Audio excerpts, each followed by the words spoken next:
नमस्कार दोस्तों, कैसे हो आप सभी। किसी गांव में एक बड़ा जमींदार था। उसके 3 बेटे और 3 बहुएं थी।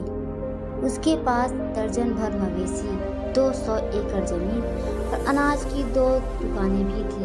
फिर भी वे चावल में भूसी और रोटी में चोकर मिलाकर खाते थे। बड़ी अजीब बात थी ना। इतना माला माल व्यक्ति, इतना अमीर व्यक्ति, फिर भी इस तरह का भोजन करते थे। सब्जी तलने की बजाय उबालकर खाना पसंद करते थे। बड़ी कढ़ाई में छिलके और जड़ के साथ नमक डालकर सब्जी उबाल ली जाती थी और कभी तेल में डालना हुआ तो यह कठिन काम जमींदार खुद किया करते थे। परिवार के बाकी सदस्यों और नौकरों को मिलाकर 50 व्यक्तियों के लिए बनी इस सब्जी में कितना तेल डाला जाना है, आप सोच सकते हैं। 1 औंस का 4/10वां भाग, यानी 10 दिनों में 4 औंस तेल के डिब्बों में अंगूठे के आकार की एक करछी रहती थी। जमींदार उसी करछी से तेल निकालकर और उसे कढ़ाई में डाल देते थे। ताज्जुब की बात यह है कि साल में सिर्फ 4 औंस तेल ही खरीदा जाता था। वह साल भर चलता था और यही नहीं, साल के अंत में लगभग 7.5 औंस तेल अपने आप बढ़ जाता था। आप पूछेंगे वो कैसे?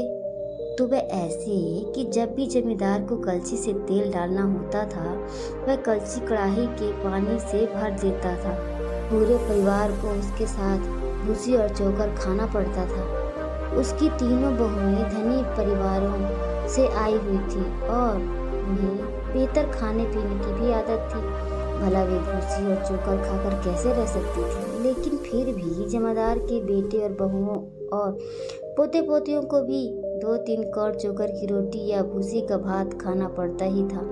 इसके बाद वे पेट पर हाथ फेरते हुए बोलते थे कि बस आज का तो खाना हो गया, अब हम नहीं खाएंगे। हमेशा ढेर सारा खाना बच जाता था और बूढ़ा जमींदार मुस्कुराकर कहता था कि हमारे परिवार में कोई भी पेटू नहीं है, इसीलिए हमारा परिवार इतना खुश और समृद्ध है। नाश्ते के बाद जमींदार घोड़े की लीद इकट्ठी करने के लिए रोज लगभग 20 मील पैदल ही आता जाता था। उसके जाते ही रसोई घर में बर्तनों की आवाजें आने लगती। परिवार के सदस्य खाने की तैयारी करने लगते, मांस और शराब का पूरा इंतजाम करते। जमींदार के वापस लौट कर आने तक सब कुछ खा पी कर साफ कर देते थे और इस तरह रोज ही अच्छा खाना खाते थे। शाम को जब फिर से चोकर की रोटी परोसी जाती तो वे केवल 1-2 कौर खाकर पेट पर हाथ फेरने लगते और बोलते कि बस हमारा तो पेट भर गया। ये बात गर्मी की है। हमेशा की तरह जब वह कंजूस व्यक्ति नाश्ते के बाद घोड़े की लीद ले जाने के लिए निकला, परिवार के सभी सदस्य भी हमेशा की तरह खाने की तैयारी में जुट गए। पर उस दिन उनकी किस्मत खराब थी। जो जमींदार वापस लौटकर आ गया, अगर वह अंदर आ जाता और रसोई में शराब और मांस देख लेता तो निश्चित ही वह वहीं दम तोड़ देता। फिर परिवार के लोगों ने सोचा कि कुछ तो करना पड़ेगा। तब उन्होंने एक चाल चली। उन्होंने एक ऐसी चाल चली जिससे वो जमींदार कुछ देर के लिए दरवाजे के बाहर ही रुका रहे। वो दरवाजे के अंदर सीधे घर में प्रवेश ना कर सके। अतः उन्होंने योजना बनाई। अब आप लोग सोच रहे होंगे कि दरवाजा बंद कर दिया होगा, लेकिन ऐसा नहीं था। उन्होंने कुछ भी नहीं किया। बड़ा बेटा 2 मुट्ठी सोयाबीन के दाने वहाँ पर बिखेर आया। इसके बाद वे बड़े आराम से खाना बनाते व खाते रहे। जमींदार ने उन्हें तंग नहीं किया। जब वह लीद की टोकरी लेकर दरवाजे पर पहुंचा तो उसने चारों तरफ बिखरे सोयाबीन के दाने देखे। यह देखकर उसे बड़ा झटका लगा। उसने अपने मन में सोचा कि ओह, क्या बर्बादी कर रहे हैं ये घर के लोग। पता नहीं किस गधे ने ऐसा काम किया है। परिवार वालों ने उसकी तरफ कोई ध्यान नहीं दिया। वह गालियां देता रहा, बड़बड़ाता रहा। एक एक करके उस जमींदार ने वो सारे दाने चुने। जब तक उसने अंतिम दाना उठाया तब तक घर के अंदर सभी लोग खा पी कर हाथ मुंह पोंछ चुके थे। फिर इसके बाद अपने मरने तक वह धन जमा करता रहा। अपने अंतिम समय में उसे एक चिंता सता रही थी कि उसके मरने के बाद उसके बेटे उसके जमा धन को कैसे खर्च करेंगे। उसने तीनों बेटों को अपने पास बुलाया और सबसे बड़े बेटे से पूछा कि अब मेरे चलने का समय आ गया है बेटा, भला बताओ कि तुम मेरा अंतिम संस्कार कैसे करोगे। फिर बड़े बेटे ने कुछ सोचा कि बाप ने जिंदगी भर पैसा कमाया पर खर्च नहीं किया, यह तो कोई अच्छी बात नहीं हुई।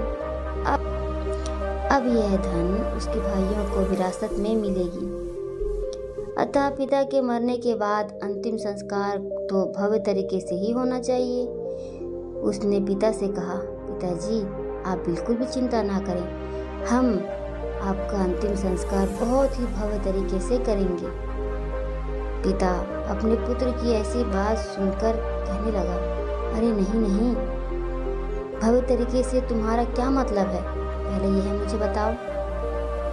बेटे ने अपनी पूरी योजना बयान की कि हमने सब कुछ तय कर लिया है पिताजी, हम सब ने सबसे अच्छी नानमू की लकड़ी से आपका ताबूत बनवाएंगे। अंतिम संस्कार में खर्च के लिए अनाज की दोनों दुकानें भेज देंगे। आपके ताबूत में सोने का बिछावन और झिलमिल रुपहले चांदी के तारों से रजाई रखेंगे। साथ ही खर्च के लिए 700 सोने के सिक्के और पहनने के लिए 7 हीरे भी रखेंगे।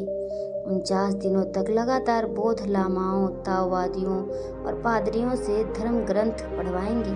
64 व्यक्ति मिलकर ताबूत उठाएंगे। इससे पहले कि बेटा और योजना बखाने, वह कंजूस पिता उसे बीच में ही रोक कर डांटते हुए बोला, तुम गधे के गधे ही रहोगे, ऐसी मूर्खों वाली बातें कर रहे हो, क्या हम रुपयों से बड़े हैं। अनाज के दोनों दुकानों को बेचने से भी ऐसा भव्य अंतिम संस्कार नहीं हो सकता। नानमू का ताबूत मिट्टी के अंदर सड़ जाएगा।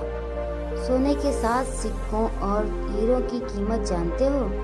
क्या तुम परिवार को दिवालिया करना चाहते हो जो ऐसी बातें कर रहे हो। भला क्या 49 दिनों तक सारे संबंधी हमारे घर पर ही रहेंगे। मेरे खर्च पर उन्हें खिलाना मुझे बर्दाश्त ना होगा। तुम किसी लायक नहीं हो, पक्के गधे हो तुम। बड़े बेटे को डांटने के बाद उसने मंझले बेटे से पूछा कि हाँ, तुम बताओ कि तुम क्या करोगे। फिजूल खर्ची के कारण बड़े भाई को बड़ी डांट को ध्यान में रखते हुए वह मंझला बेटा बोला, आप चिंता ना करें पिताजी, बड़े भाई तो औकात से ज़्यादा खर्च करना चाहते हैं। अभी हमारी भी जिंदगी पड़ी है, हम आपको साधारण ताबूत में सोने के केवल 7 सिक्कों के साथ दफना देंगे। उसमें हीरे नहीं रखेंगे। सोने के बिछावन, झिलमिल, रुपहली चांदी के तारों की रजाई की भी कोई ज़रूरत नहीं पड़ेगी। 21 दिनों तक धर्म ग्रंथों का पाठ बस होगा और वह भी हर तीसरे महीने में। उसकी योजना भी पिता को बिल्कुल भी अच्छी नहीं लगी। उसने कहा, नहीं, यह भी बहुत ज़्यादा हो जाएगा, इससे तो हम कंगाल हो जाएंगे। फिर छोटे बेटे से पूछा कि बताओ तुम्हारी क्या योजना है, तुम क्या करोगे। छोटा बेटा बहुत चालाक था और अपने पिता के स्वभाव को भली भांति जानता था। उसने सोचा कि पहले पिताजी का क्रोध कम कर लूं, फिर अंतिम संस्कार के बारे में कुछ बातें करूंगा। वह बोला, मैं आपसे 100% सहमत हूँ पिताजी। मेरे सभी भाई गलत सोच रहे हैं, वे इंतजाम करना जानते ही नहीं हैं। आपने कितनी मेहनत से पूरी जिंदगी भर इतना पैसा इकट्ठा किया है और क्या हम उसे ऐसे ही फिजूल खर्ची में उड़ा देंगे। हम ऐसी बेवकूफ़ी नहीं करेंगे पिताजी। दूसरे 21 दिनों तक इसे ऐसे खर्च कर देना तो भारी बेवकूफ़ी होगी और दूसरे 21 दिनों तक धर्म ग्रंथों का पाठ हुआ तो इतने दिनों तक सारे सगे संबंधी यहीं पे खाना खाएंगे और यहीं पे डटे रहेंगे। भला ऐसा संभव है क्या। मेरी योजना से आपको अवश्य ही राहत मिलेगी। आपके मरने के बाद आपका अंतिम संस्कार में हम पैसे खर्च करने की बजाय हम आपके मुर्दा शरीर से पैसे कमा सकते हैं। कंजूस ने कभी सोचा भी नहीं था कि मुर्दे से भी पैसे कमाए जा सकते हैं। पैसे कमाओगी? वो कैसे कमाओगी? तुम तो काफ़ी समझदार लगते हो, जरा बताओ तो भला, पैसे कैसे कमाओगे तुम मेरे मुर्दे से? छोटा बेटा बोला, हालांकि आप बीमार हैं, पर आपका वजन नहीं घटा है। आपका वजन अभी भी 50 किलो तो होगा ही। हम लोग बाजार से 1 किलो नमक और थोड़ी चीनी खरीदेंगे और आपको उसमें मिलाकर उबाल लेंगे। फिर सड़े गले मांस और अंतड़ी वगैरह निकाल देंगे। फिर आपके मांस को मोहल्ले में मांस के भाव बेच देंगे। 50 किलो मांस का तो अच्छा पैसा मिल जाएगा। इस तरह हम आपका अंतिम संस्कार भी कर देंगे और पैसे भी कमा लेंगे। आपको मेरी योजना कैसी लगी पिताजी? छोटे भाई की बात सुनकर जो बड़े भाई थे उनकी तो डर के मारे हालत ही खराब हो गई थी, पर कंजूस बाप क्रोध करने की बजाय मुस्कुराने लगा। वह खुश होकर बोला, बहुत अच्छे बेटा, तुम बहुत समझदार हो। तुम ही एक हो जो मुझे बिल्कुल अच्छे से समझ सकी हो। ऐसा ही करना, पर एक बात ख्याल रखना, मांस अपने घर की दक्षिण तरफ बेचना, उत्तर की तरफ तो भूल कर भी नहीं जाना। अब छोटा लड़का चौंक गया। उसने जानना चाहा कि क्यों, उत्तर में क्यों नहीं पिताजी?